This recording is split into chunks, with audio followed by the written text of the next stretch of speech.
you might have heard of the car company called Rezvani. They've made the Hercules, the Vengeance, and I think their most famous car is called the Tank. And now they've created something completely different. This is America's latest hypercar, and it's called the Rezvani Beast. So what we're going to do in this video is have a look at this design, because it's a completely different design from what Rezvani has done before. So first of all, let's have a look at this article from Car Buzz, and I'm going to link this down below in the description. Let's see what this car is all about. So the 2024 Rezvani Beast is an all-American bulletproof hypercar. So it's bulletproof. That's an option for this car. I'm going to show you all the options in a minute, which are just nuts. So you have a carbon fiber body, 1,000 horsepower twin turbo V8. It's designed, engineered, and made in the US. 0 to 60 in 2.5 seconds. Limited to 20 cars. So they're only going to build 20 of this.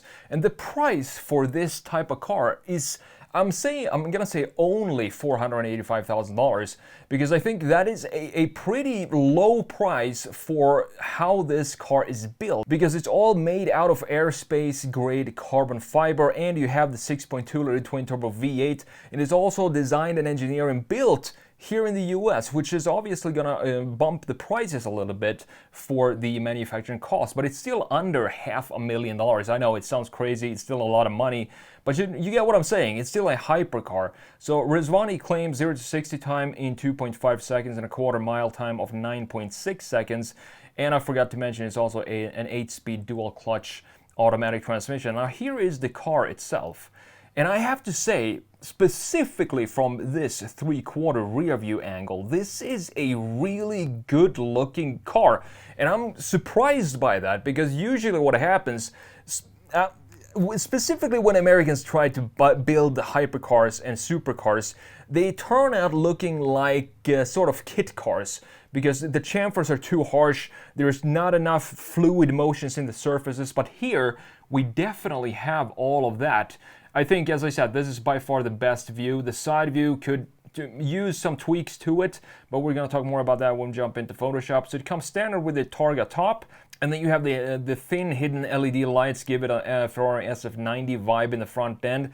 I'm not so sure if I can see that here. And the rear has a bit of an Aston Martin Vantage, says Car Buzz, but again, I can't see a Vantage in this rear end. Maybe just these upswings here on the light, but that's pretty much it. Now in the interior, you do have a steering, you do have a wheel, of course, but it is a yoke, in this case inspired by Formula One. You can also see the apparent military aircraft inspiration. So the founder, the CEO of Rezvani, Ferris Rezvani, says, growing up in the base at Lackland Air Force Base in Texas and watched my father fly the F-4 Phantom, I was mesmerized by the power and beauty of military fighter jets and military vehicles. And here inside, you can clearly see that this has been inspired by a fighter jet. Now look at the finish here of this dash. Here you can maybe see some quality issues, because it doesn't look super straight and nice, the stitching here. But we're gonna, again, jump into details in a minute of the design. So you can get this car with a bulletproof body and glass. That's one option. You can also have a smoke screen if you want to do that. Electromagnetic pulse protection. Electrified door handles. I mean, it sounds like this is a car that is ready, anticipating to get under attack. You also have gas masks as an option for this car. So there's some pretty interesting options here. If you want to read them all, you can either pause the video or go read this full article by Carbuzz in the link in the description. And look at this, you also have a front. Since this being a mid-engine hypercar, you do have some storage space in the front end. The exhaust looks really cool as well, unique styling for the exhaust.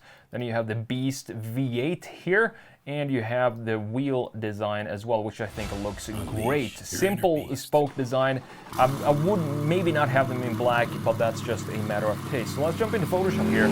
Let's have a look at this design, because I think, as I said, looking at what Rezvani has done before, this is a totally new design style for the company, because they used to do very militaristic style vehicles, basically looking like they came out of the army, straight from the army, the vehicles they've done before. But here we have a lot more sort of Italian flair to this design. I think it's a very good looking design, as I said, because look at the beautiful fenders here, very Italian style for the fender design, beautiful motions and fluid designs, organic surfacing, even in a little bit in the side view, which we're going to talk about in just a minute. There are a couple changes here that I would like to, I'm not sure what I want to tweak, but I'm going to let you know what I think about it in a second.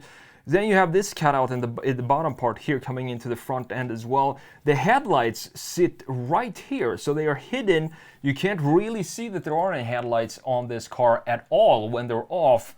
And then you have, again, a very fluid, organic feeling for these pieces all around the car, specifically this front end wing that goes here. Beautifully done by Rezvani. And again, this is the reason why I'm so surprised, because as I said, usually this is not the case when you have a brand new American supercar or hypercar. It just doesn't look this good. Here we can see we have the top part. This side view is also a very interesting view, because this cut that we have going right here in the middle, I think this is too harsh for the rest of the body. I'm not sure exactly how I would fix this specific piece, and this reminds me too much of the C8 Corvette, this blacked out piece here. I want to have this be completely integrated in the bodywork and not have this be a separate piece. Instead, have the body flow into that and create a cut in the red body panel itself instead of having the black separate piece there. And then you can see here more of this cutout from the lower section of the body, cutting out some of this volume in the rear, in the bottom part. The wheel design looked really cool as well. I love when companies keep it simple when it comes to wheels. The more complex the wheels, usually the less attractive they become, at least to me. But the proportions here, the greenhouse, this greenhouse reminds me a lot of the Ferrari 458 Italia, specifically with this upswing here that we have, sharp corner, and then this very thin A-pillar. And look at how this then dips down and comes back in a beautiful upswing right here in the rear end. Definitely adding some of this Italian flair to this design. The only thing, as I said, that doesn't feel Italian and exotic to me is the middle section with this very sharp cut that we have in the body going across the entire door. The front end fender, again, very beautifully done. And as you know, I've talked about this before, but when you do an exotic like this, you want to have the top peak of the curvature of the front fender sit right above the front axle, and that is the case here. This is the top, the highest point of the front axle, sitting right above the centerpiece of the front axle as well. Now looking at the 3/4 rear view, this is definitely where this car shines. I think it's a beautiful looking car with all these graphics that goes. This looks like a company that's been around for a while creating supercars, because we do have all the fluid motions that I want to see. Usually what happens is we have a very sharp chamfers and static parallel lines going in new car companies when they try to create something like this, which makes it look pretty cheap and sometimes not as dynamic as I would like them to look like. But here we have this part up top.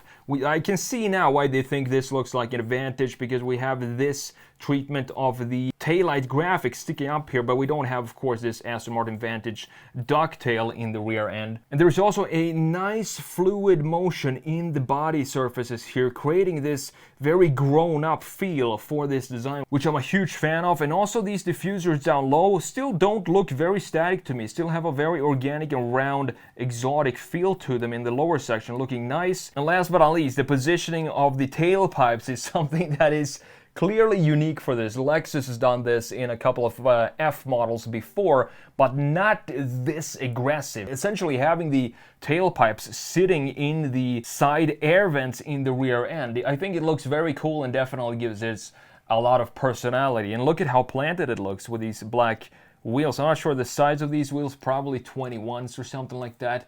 But as I said, this view for me, definitely my favorite view of the new Rezvani Beast. Now looking at the interior here, and here is maybe where I can spot a couple of problems, because the leather on the dash up here doesn't, you see this piece here, we have some weird curvatures or angles in the stitching up top. But other than that, it looks like a pretty decent looking interior. We do have a thick warm, cozy housing for the gauge cluster right here. Infotainment screen looks to be pretty simplistically integrated right in the dash. And I would personally want to have just a normal steering wheel and not a yoke like we have in this case. I want to hear your opinion on this car. What do you think about this design, specifically the exterior design? As I said, to me, this is a very cool looking car, and I do think the pricing is there. I think they can't really charge a super premium for this because Rezvani as a brand name hasn't established themselves as a super/hypercar manufacturer. I think that takes away a lot of the value of the car as well. But as a standalone product from a very young and small company, I think this is a great design.